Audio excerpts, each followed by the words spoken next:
இதுதாங்க நம்ம எப்பயும் வாங்குகிற கடை வெங்கடேஸ்வரா கார்டன். இந்த கடையில் சீப் அண்ட் பெஸ்ட்டாக வாங்கிக்கலாம். நாங்கள் எப்பவுமே இங்கே தான் வாங்குவோம். உங்களுக்கு தேவையான அனைத்து செடியுமே இங்கே கிடைக்குங்க. இன்டோர் அவுட்டோர் எல்லா வகையான செடியுமே இங்கே வாங்கிக்கலாம். இந்த இடம் வந்துட்டு குன்றத்தூர்லேருந்து பல்லாவரம் ரோடு இருக்குது பார்த்தீங்களா, அங்கே தான் இந்த ஹெச்பி பெட்ரோல் பங்க் ஆப்போசிட்டில் இருக்குது இந்த கடை. இங்கே மண், உரம், அது செடிக்கு தேவையானது எல்லாமே இங்கே இருக்கும்.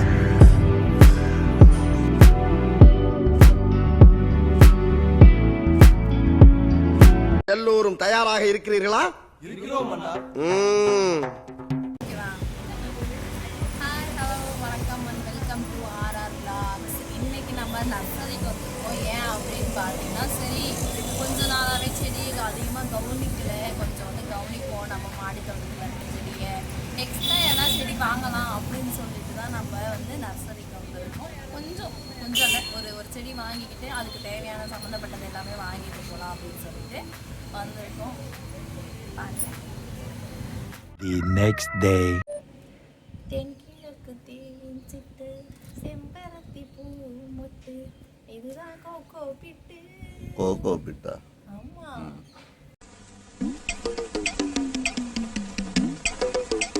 ஹாய், ஹலோ, வணக்கம் and welcome to RR vlogs. இன்னைக்கு நம்ம என்ன பண்ண போகிறோம் அப்படின்னு பார்த்தீங்கன்னா, நேற்று செடிலாம் வாங்கியிருந்தோம். அதை வந்து சரி ஓகே இன்றைக்கி எல்லாத்தையும் ஃபுல்லாக ஃபார்ம் பண்ணிடலாம் அப்படின்னு சொல்லிட்டு வந்தோம். எல்லாத்தையெல்லாம் இல்லை, நேற்று வாங்கின செடி அப்படின்னு பார்த்தீங்கன்னா இந்த ஒரு ரோஸ் செடி. எனக்கு ரொம்ப நாள் ஆசை வீட்டில் ரோஸ் வளர்க்கணும் அப்படின்னு. எங்கள் அம்மா வீட்டில் தான் ரோஸ் செடி இருக்குது. இங்கே என்னன்னா நான் இருக்கிற இடத்துல ரோஸ் செடி இல்லையே அப்படின்னு சொல்லிட்டு கொஞ்சம் மன வருத்தம் இருந்தது. அதனால் போய் நேற்று செடி வாங்கிட்டு வந்தாச்சு. இதை வந்து பாட்டில் நேற்று எல்லாமே ஃபிட் பண்ணி வச்சுட்டோம். இப்போ என்ன அப்படின்னு பார்த்தீங்கன்னா, கொஞ்சம் கோகோ பிட்டு, நெக்ஸ்ட்டு கொஞ்சம் செம்மண், கொஞ்சம் மண்புழு உரம் இதெல்லாம் வாங்கிட்டு வந்திருக்கோம். இதை வந்து எல்லா செடிக்கும் போடலாம் அப்படின்னு சொல்லிட்டு இன்றைக்கி எடுத்துகிட்டு வந்திருக்கோம். அது மட்டும் இல்லாத நான் உங்களுக்கு போன தடவை வந்து பெரண்டை செடி காமிச்சிருப்பேன். இது வந்து அது இருக்கிற பாட்டு வந்து ரொம்ப சின்ன பாட்டு, அதனால் வேறு மாற்றி வைக்கலாம் அப்படின்னு சொல்லிட்டு இது எல்லாத்தையும் மண் கலவையெல்லாம் கலக்கலாம் அப்படின்னு சொல்லிட்டு வந்திருக்கோம். இதோட கண்டினியூ வாங்க.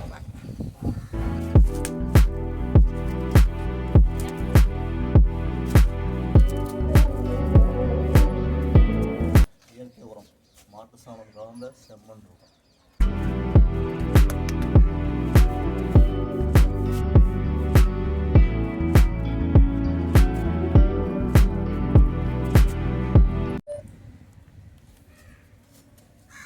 என்னன்னு பார்த்தீங்கன்னா, இந்த மூட்டை வந்து நேற்று 100 ரூபான்னு சொல்லிட்டு ஒரு மூட்டை வாங்கிட்டு வந்தோம். நர்சரின்னு சொல்லுவோம், நர்சரியில் போய் வாங்கிட்டு. இப்போ வந்து பார்த்தீங்க அப்படின்னா இந்த மண் மூட்டை வந்து இதில் வந்து ஃபுல்லாமே வந்து மண்ணு தான் இருக்குது. செம்மண்ணும் வந்து இந்த மாட்டுச்சாண உரமும் இருக்குது. இதை வந்து எங்கே வாங்கிட்டு வந்தோம் அப்படின்னு பார்த்தீங்கன்னா, நேற்று நர்சரிக்கு போயிருந்தோம். அப்போ வந்து வாங்கிட்டு வந்தது நர்சரிலேயே. ஒரு மூட்டை வந்து 100 ரூபான்னு சொன்னாங்க. சரி ஓகே வாங்கிட்டு வந்து நம்ம செடியெலாம் கொஞ்சம் மாற்றணும் அப்படின்னு சொல்லிட்டு வாங்கிட்டு வந்துச்சு. இப்போ வந்து இதை வந்து கொஞ்சம் கட்டியாக இருக்கிறது எல்லாமே வந்து இப்போ வந்து உடச்சிட்ருக்கேன். நல்லா இப்போ உடச்சி விட்டு போட்டோம் அப்படின்னா கொஞ்சம் நல்லாயிருக்கும். வேர் சீக்கிரமாக ஊறி வளரும். கட்டியாக இருக்குது அப்படின்னா போய் வேர் வந்து அது வரப்போகுது கொஞ்சம் கஷ்டமாக இருக்கும். அதனால் இப்போ இதை நம்ம உடச்சி விட்டுட்டு கோகோ பீட் வந்து இதில் நம்ம ஆட் பண்ணிக்க போகிறோம். ரெண்டுத்தையும் கலந்து மறுபடியும் போட போகிறோம். இப்போ வந்து பார்த்திங்கன்னா இந்த மண்ணில் இருக்க கட்டிலாம் வந்து ஓரளவுக்கு எல்லாத்தையுமே உடச்சாச்சு. இப்போ என்ன பண்ண போகிறோம் அப்படின்னா, இதை வந்து கோகோ பீட் ஊற வச்சுருக்கோம். தெரியுதா? கோகோ பீட் ஊற வச்சு இங்கே போய் மாட்டம் வராது. இங்கே வச்சுக்கிறோம். தெரியா? கோகோ பீட் ஊற வச்சுருக்கோம். இது வந்து தண்ணி நிறைய ஆயிடுச்சு. முடிஞ்சிட்டு இதில் போட்டு மிக்ஸ் பண்ண போகிறோம்.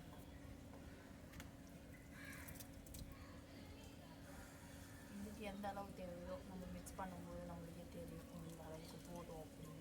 அந்த அளவுக்கு மட்டும் போட்டு நல்லா மிக்ஸ் பண்ணி இது கூட வச்சுக்கணும்.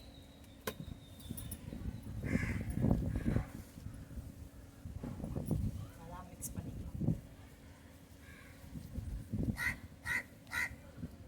இதெல்லாம் எடுத்துகிட்டு வந்து கிட்ட தரையில் இருக்கும்போது எந்த மண்ணில் இருந்தாலும் செடி வந்து ஒரு அளவுக்கு நல்லா பூத்து வந்துடும்.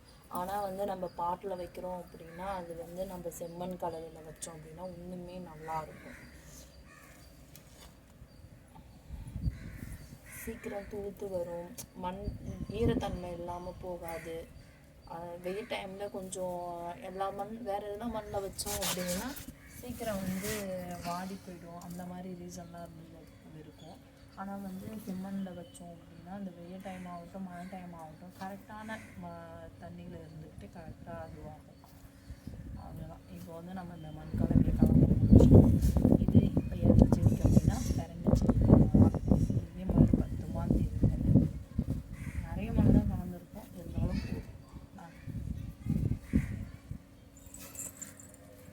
மண்ணை வந்து நல்லா கலந்துக்கணும். இது நல்லா வளர்ந்துச்சு அப்படின்னா அடுத்த பொங்கலுக்கு வந்து இப்போ வர பொங்கலுக்கு நம்ம வந்து கரும்பு வாங்க தேவையில்லை. இதிலேருந்து எடுத்து நம்ம வீட்டில் செலிப்ரேஷன் பண்ணலாம்.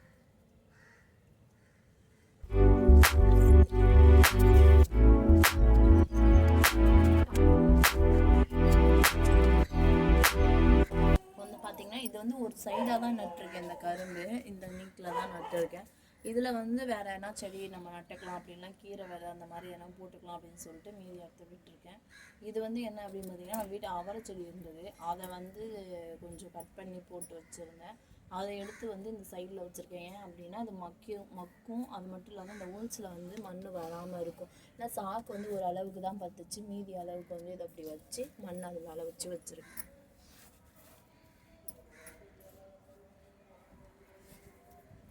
இது என்ன அப்படின்னு பார்த்தீங்கன்னா டிஏபி. இந்த வந்து போட்டோம் அப்படின்னா செடிலாம் வந்து நல்லா பூத்து குலுங்கும் அப்படின்னு சொன்னாங்க. நான் வந்து இங்கே பாருங்கள், இந்த செம்பருத்தி செடி வந்து ஒரு ரீசெண்டாக ஒரு 1 வீக்காகவே பூவே பூக்கலை. ஆனால் அரும்பு மட்டும் இந்த மாதிரி வருது. இதோ பாருங்கள், இந்த இடத்துல இருந்துலாம் நிறைய விழுந்துச்சு. வருது, அதுவாக ஆட்டோமேட்டிக்காக விழுந்தது, பூக்கவே இல்லை. இது வந்து அதுலேருந்து விழுந்தது தான். அந்த ஈரில் நல்லா காஞ்சி போச்சு. ஆனால் பூக்கவே இல்லை. இது வந்து இதோட 4வது அரும்பு. இப்போ வச்சுருக்கிறது 5வது அரும்பு. இது பூக்குமா என்னான்னு தெரியல. இந்த மாதிரி ரீசனை சொல்லி கேட்டேன். அதுக்கு வந்து இந்த டிஏபி கொடுத்தாங்க. கொஞ்சமாக போட்டு கேட்டேன்னா யார்கிட்ட கேட்ட? நர்சரியில் கேட்டேன். நேற்று நம்ம வாங்க போனோம்ல, அந்த நர்சரியில் கேட்டேன், அவங்க தான் கொடுத்தாங்க. இதை வந்து போட்டுட்டு செடிக்கு வந்து தண்ணி ஊற்றி விட்டுட்டோம் அப்படின்னா ஒரு ஃபஸ்ட்டு 1 days போடுறோம் அப்படின்னா நெக்ஸ்ட் 20 daysக்கு அப்புறம் தான் போடணும் அப்படின்னு சொன்னாங்க. போட்டு தண்ணி ஊற்றி விட்டுட்டோம் அப்படின்னா செடிலாம் நல்லாவே பூக்கும் அப்படின்னு சொல்லியிருக்காங்க. அதான் நம்ம ட்ரை பண்ணுவோம். இன்னொன்று சொன்னியா, இந்த டிஏபி போட்டாலே உடனே தண்ணி ஊற்றணும். இந்த டிஏபி போட்டாலே வந்து உடனே தண்ணி ஊற்றிடணும், தண்ணி ஊற்றாமல் விடக்கூடாது. இப்படி எல்லாம் சோதிக்கிறாங்க, பொழுது விடிய விட மாட்டேங்கிறாங்களே ஐயா. ஒண்ணு தெரிஞ்சு போச்சுடா, இந்த பிரபஞ்சத்துல உங்க மத்தியில இந்த உசுரை காப்பாத்துறது ரொம்ப சிரமம். அப்படி இல்லைன்னா தண்ணி ஊற்றாமல் விட்டுட்டோம் அப்படின்னா செடிலாம் கருங்கி போயிடும். இந்த அளவுக்கு தான் எடுத்துக்கணும் ஒரு செடி அப்படின்னு பார்த்தீங்கன்னா. இது வந்து உயிர் உரம் 2 weeks once செடி கொடுத்துட்டு வந்தால் நல்லா சூப்பராக இருக்கும். இன்னொன்று என்னென்னா இதில் வந்து என்னென்ன இருக்குது அப்படின்னு பார்த்தீங்கன்னா வாழைப்பழத்தோல், வேப்ப மண்ணாக்கு, பொட்டாசியம் இதெல்லாம் நிறைய இருக்குது. அதனால் வந்து இது நம்ம 2 weeks once செடிக்கெலாம் கொடுத்துட்டு வந்தோம் அப்படின்னா நல்லா சூப்பராக வளரும்னு சொன்னாங்க. வாங்க கொடுப்போம்.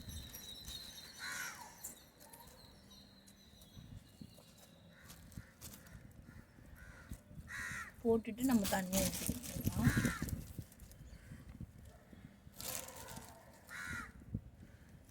ஆக்சுவலாக என்னன்னு பார்த்தீங்கன்னா இதில் வந்து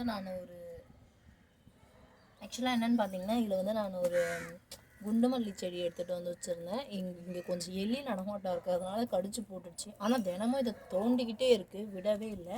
இது இருக்குது பார்த்தீங்களா, இது வந்து நான் துளுத்து வரும் அப்படின்னு சொல்லிட்டு விட்டு இருக்கேன். துளுத்து வர வர இந்த எலி வந்து நோண்டிக்கிட்டே இருக்குது. சரி எப்படி இருக்குன்னு பார்க்கலாம் அப்படின்னு விட்டாச்சு. இந்த பாரு, நம்ம 2 பேர் தான் இருக்கோம். டீசெண்டா முடிச்சுட்டு எப்படி உயிர் மேல ஆசை இருந்தா நான் இடிச்சது தப்புன்னு காலில் வந்து மன்னிக்கிறது கண் எமைக்கிறதுக்குள்ள என்ன. இது வந்து லெமன் கிராஸ். சும்மா ஒரு சின்ன செடி தான் எடுத்துகிட்டு வந்து வச்சுருந்தேன். தெரிஞ்சவங்க வீட்டிலேருந்து எடுத்துகிட்டு வந்து வச்சுருந்தேன். அது வந்து இப்போ நிறைய வளர்ந்துருச்சு லெமன் கிராஸ். டீ போடலாம் அப்படின்னு சொல்லிட்டு. இது வந்து துளசி. சும்மா வளரவே இருக்காது அப்படின்னு சொல்லிட்டு எடுத்துகிட்டு வந்து நட்டை. இதுக்கு நடுவில் இருக்கே அப்படின்னு இதுதான் சூப்பராக வளர்ந்து வந்துருச்சு. இதுக்கும் கொஞ்சம் போட்டுடலாம். பார்த்தீங்களா, இது வந்து குண்டுமல்லி செடி. இதில் வந்து கொஞ்சம் மிளகாய் செடி, நெக்ஸ்ட்டு வந்து இது வந்து பண்ணைக்கீரை அப்படின்னு சொல்லுவாங்க அது. இது வந்து டொமேட்டோ பிளான்ட்டு. நான் வந்து சும்மா வீட்டில் அழுகி போன தக்காளி இருந்தால் அப்படியே எடுத்துகிட்டு வந்து போட்டேன் அப்படின்னா இது ஆட்டோமேட்டிக்காக துளுதுக்கும். இது வந்து இந்த பட்ரோஸ் செடின்னு சொல்லுவாங்கள்ல, அதில் ஒரு வகை. இது எல்லோ கலரில் பூ பூக்கும். இது வந்து புதினா வீட்டில் வாங்கி யூஸ் பண்ணும்போது எடுத்துகிட்டு வந்து நட்டேன், அதிலே துளுத்துருச்சு. இதுலேருந்து ஒன்று எடுத்து இதுலேயும் அந்த அந்த அதில் இருக்க செடியிலையுமே வந்து கொஞ்சம் கொஞ்சம் நட்டு விட்டேன், நல்லாவே துளுத்துக்குச்சு. இது வந்து அம்மா வீட்டிலேருந்து வெத்தலை கொடி எடுத்துகிட்டு வந்தேன். சும்மா சின்ன காம்பு தான், பதியெல்லாம் எதுவுமே போடவே இல்லை, அப்படியே எடுத்துகிட்டு வந்து நட்டது தான் துளுத்துச்சு. இதுலேயும் வந்து கொஞ்சம் மிளகா, இதில் வந்து தெரியும் உங்களுக்கு பிரண்டை, இதெல்லாம் கொஞ்சம் சின்ன சின்னதாக வச்சது தான். எல்லாம் வந்து ஒரே பாட்டில் வைக்கவோ எல்லாம் நிறைய கொசுன்னு வளர்ந்துருச்சு. இதில் ஒன்று பார்த்தீங்கன்னா குண்டு மல்லி செடி, இதுவும் வந்து நல்லா வருது.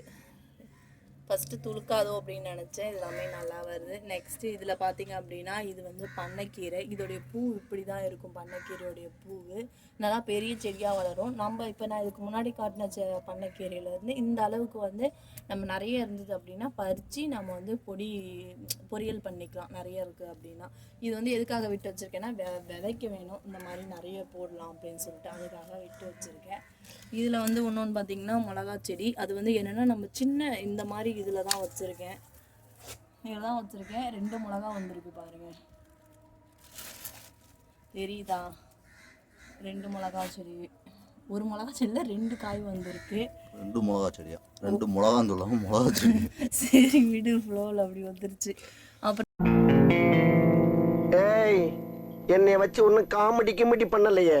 இதில் பார்த்தீங்கன்னா இதில் 1 மிளகா தான் இருக்குது. அந்த பூ வச்சுது. இப்போ வந்து நிறைய அந்த பிளாக் கலர் டாட்டாக வந்து நிறைய பூச்சி நிறைய இருந்தது. அதெல்லாம் இப்போ எறும்பு பொடிலாம் போட்டு இது பண்ணி சரி பண்ணி வச்சுருக்கேன் இப்போ ஒரு அளவுக்கு. இப்போதைக்கு எதுவும் வரலை. இப்போ சொன்ன மாதிரி நம்மளுடைய பிரண்டை செடி. நெக்ஸ்ட்டு புதுசாக நம்ம வீட்டுக்கு வந்து ரோஜா செடி, அவ்வளோதான். இதுதான் எங்களுடைய குட்டி கார்டன். இதுலேயும் பார்த்தீங்கன்னா இதில் வந்து ஒரு துளசி செடி இருக்கும். இது வந்து வீட்டு வாசலில் தான் ஃபஸ்ட்டு ஸ்டார்டிங்கில் வச்சுருந்தேன். அதுவும் அதிகமாக துளுக்கலை அப்படின்னு சொல்லிட்டு எடுத்துகிட்டு வந்து மாடிக்கு வச்சுட்டேன். மாடியில் இது வந்து இந்த சிவப்பு பொன்னாங்கண்ணி கீரை. அதேமாதிரி நம்ம வீட்டில் சமைக்கும்போது இது நடும்போதும் தான், இந்த செடியெலாம் நடும்போது தான் வந்து இதே நட்டேன், துளுத்துக்குச்சு. இதில் என்ன இருக்குது அப்படின்னு பார்த்தீங்கன்னா இது வந்து பொன்னாங்கண்ணி கீரை. இதை வந்து நம்ம அம்மா வீட்டிலேருந்து எடுத்துகிட்டு வந்தேன். இதில் கொஞ்சம் தண்ணி ஊற்றி வச்சு பாசையாக இருந்தாலும் நல்லா துளுக்கும் சொன்னாங்க. இன்னொன்று என்னென்னா இதில் வந்து ஆராய் கீரை இருக்குது. சாயந்தரம் ஆனால் இலை சுருங்கிடும். இதில் வந்து 4 இலை தான் வருமே. இதுதான் ஆராய்க்கீரை. இது வந்து நல்லா இலை நல்லா இருக்கும்போது உங்களுக்கு காமிக்கிறேன். ஆராய்க்கீரை இதை வந்து போட்டு இது வந்து என்னென்னா அந்த கீரையை மட்டும் பறித்து பொரியல் பண்ணி சாப்பிட்டா வயிற்று வலிலாம் சரியாகும் அப்படின்னு சொல்லுவாங்க. பீரியட்ஸ் டைமில் வயிற்று வலி வரும், எனக்கெலாம் சரியாக இருக்குது. இதுதான் சாப்பிடுவேன். அந்த கீரை எடுத்துகிட்டு வந்து வச்சேன். ஃபஸ்ட்டு ஸ்டார்டிங்கில் நிறைய க்ரோ ஆகி வந்துருச்சு. பாட் பத்தலையான்னு தெரியல, இது வந்து அப்படியே ஸ்டாப் ஆகிடுச்சு. இதுதான் என்னுடைய மிடி மாடி தோட்டம். இது வந்து இந்த உயிர் வரத்தை எல்லாத்துக்கும் கொடுத்துடலாம்.